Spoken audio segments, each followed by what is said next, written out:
Good day everyone and welcome to your YouTube channel. At syempre today, ito na nga ako at magbibigay ng aking thoughts about katatapos pa lamang ng Miss Universe Philippines 2024. Gusto ko lang i-share ang aking mga kuro-kuro dahil alam naman natin na mayroong mga bagay-bagay na hindi inaasahan at ganoon talaga pag beauty pageant. Minsan kung sino pa yung pinag-uusapan ng lahat ay siya pa yung hindi pumapasok. So nakakagulantang itong mga eksena.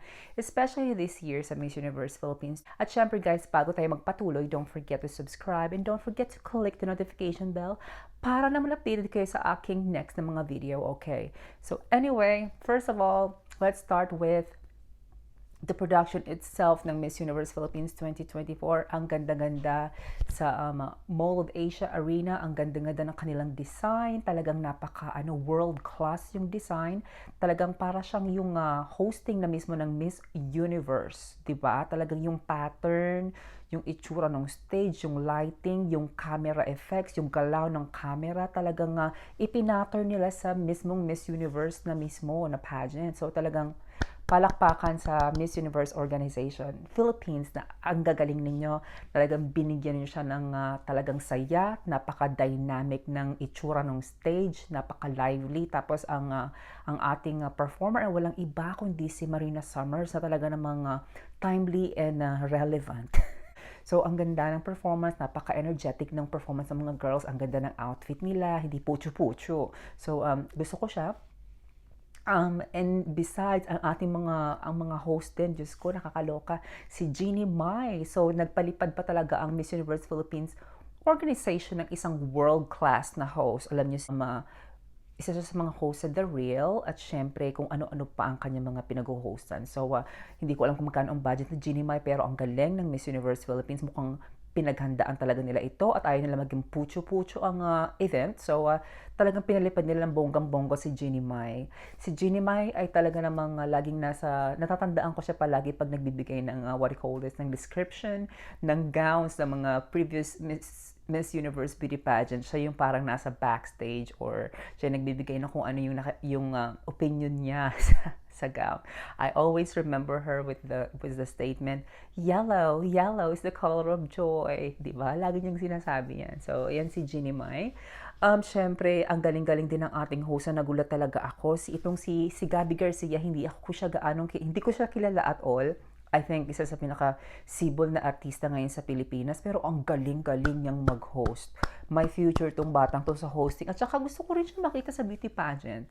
Mukhang meron siyang potential. Mukha siyang isang palaban at manlalaman ng mikropono. So, Gabi, kung napapanood mo to, try mo naman mag-pageant, okay? Antabayanan kita. At syempre si Alden Richards. Alam naman natin lahat ang heartthrob na si Alden Richards, napakagwapo at pagkatapos kung mapanood yung kanyang actually, it is not about him, pero ang gusto ko lang sabihin na si Alden Richards ay hindi lamang sa looks kundi isa rin siyang napaka-responsabling tao at isang mabait na tao, very responsible at kasi marami siyang negosyo na hinahawakan. So anyway, this is not all about him. Anyway, going back to our beauty pageant, top 20 na tinawag. Sa top 20 wala akong problema. Lahat sila deserving makapasok sa top 20. Magagaling ang mga pinili nila. At saka yung mga special awardee na rin. So, mga deserva ang mga napili nila para sa top 20.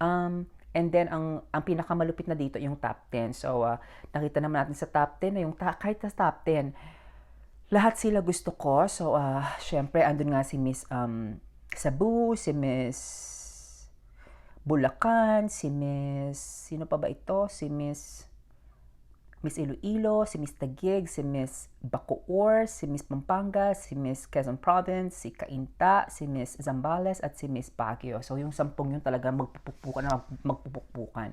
So, ang tanong ko sa inyo guys, kung meron man sa kanila ang na gusto ninyong ilaglag kasi hindi deserving, sino yon at sino ang ipapalit ninyo? Let me know in the comment section below, okay?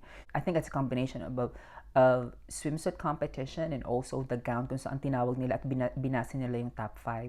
So, para sa akin, ang pinakamagandang performance ko sa swimsuit doon ay walang iba kundi si Bulacan, tapos random order to ha, para sa akin sa swimsuit. Si Bulacan, si si Atisa Manalo, of course, si Quezon Province, si Cainta, maganda rin ang performance, si Zambales, gusto ko rin ang performance, at nagustuhan ko rin ang performance sa swimsuit ni Baguio. Kaya lang ang napansin ko kay Baguio during that time, parang ano siya, masyado siyang kabado, tapos medyo tulala, di ba? Pag tinatawag siya, yung hindi niya alam na siya na pala, kasi talaga all throughout the pageant, na-observe ko siya, lagi siyang pumapasok, pero nakakita ko na wala siya, yung lutang siya, alam mo yun, yung wala yung presensya niya, nung araw na yun talagang kabang-kabang kaba talaga si Miss Baguio. Tapos, napansin nyo rin ba yun guys? Di ba kabado si Miss Baguio eh, medyo parang wala siya sa sarili actually. Tapos, pagdating naman sa ano ba to, sa ating gown competition, sorry, I forgot also pala si Arboni Gabriel na isa sa atin ring host nung gabing iyon ay talaga namang napakagaling din at malinis at maayos at ang gaganda ng mga outfit niya. Pagkatapos ng top 10, ang pinili na ay nag-gown competition na nga sila. So para sa akin, ang mga nagustuhan ko sa gown doon ay ang gown, at para sa akin random ha, 5. Nagustuhan ko yung gown ni Atisa Manalo, isang balis, napakamamahali ng itsura, di ba? Ang ganda nung damit, talagang ano, ang mahal ng itsura. Gusto ko yung gown niya. Gusto ko rin yung gown ni Miss Bulacan, si Miss Baguio. Ang ganda sana ng gown niya, pero yung accessory na idinagdag niya, parang hindi nag-complement sa gown. Yung parang golden na pearl, parang, ewan ko lang, it didn't really complement the gown. So that's my opinion.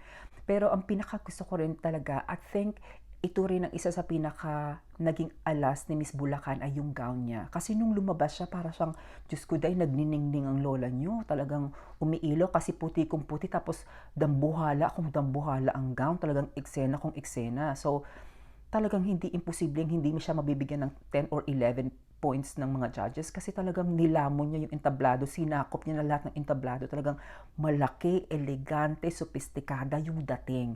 So para sa akin, iyon ang isa sa pinaka nakapagpapasok kay Miss Bulacan sa top 5. Hindi lang sa ang ganda ng pasarela niya sa gown at saka sa swimsuit, talagang yung gown niya ay talagang pang world class, napaka-classy, talagang yun talaga ang isa sa pinakamalakas niyang alas kung bakit siya nakapasok sa top 5.